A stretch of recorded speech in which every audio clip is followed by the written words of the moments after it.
Bonjour, comme vous le savez sûrement, nous sommes en train de préparer une équipe pour le championnat de France de lecture rapide et de mind mapping.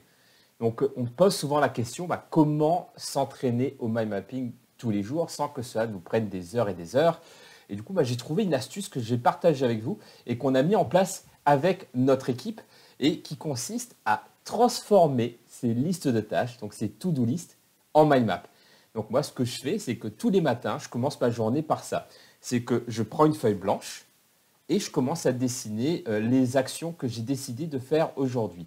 Et les bénéfices que je retrouve en fait à cette pratique, c'est que déjà, je m'entraîne au mind mapping. C'est un vrai entraînement parce que je vais vraiment dessiner mon image centrale, faire mes branches, intégrer des pictogrammes, des éléments visuels. Donc, je reprends vraiment les codes du mind mapping selon Tony Buzan. Donc déjà, ça c'est le premier objectif. Le deuxième, c'est que j'organise ma to-do list, donc je me prépare au passage à l'action et de manière structurée, c'est-à-dire que j'ai mes actions qui sont raccrochées à mes projets. Donc cela me donne également une vision. Donc je ne suis pas uniquement en train de faire des actions pour faire des actions, c'est que j'ai vraiment la vision d'avancer sur mes projets et ça c'est super motivant.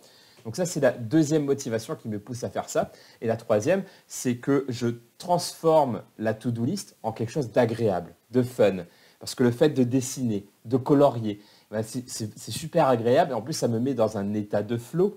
Et je n'appréhende pas le passage à l'action de la même manière que si c'était une to-do list très en mode liste en fait, totalement inintéressante d'un point de vue visuel et qui au contraire moi me stresse parce que j'ai l'impression que la liste est toujours plus grande et j'ai l'impression d'être débordé, d'être sous l'eau, etc. Alors que là, c'est clair, c'est simple, il y a plein d'espace, donc on a vraiment l'impression que finalement, j'ai pas tant de choses que ça à faire d'un point de vue visuel en tout cas, c'est pas surchargé. Donc pour moi, c'est super agréable et en plus, quand je rajoute mes petits checks, c'est super motivant. Donc voilà une astuce que l'on a mis en place avec la team passiondapprendre.com pour la préparation des championnats de France de lecture rapide et de mind mapping. Donc c'était Jérôme Moirot et je vous dis à très bientôt pour une prochaine vidéo.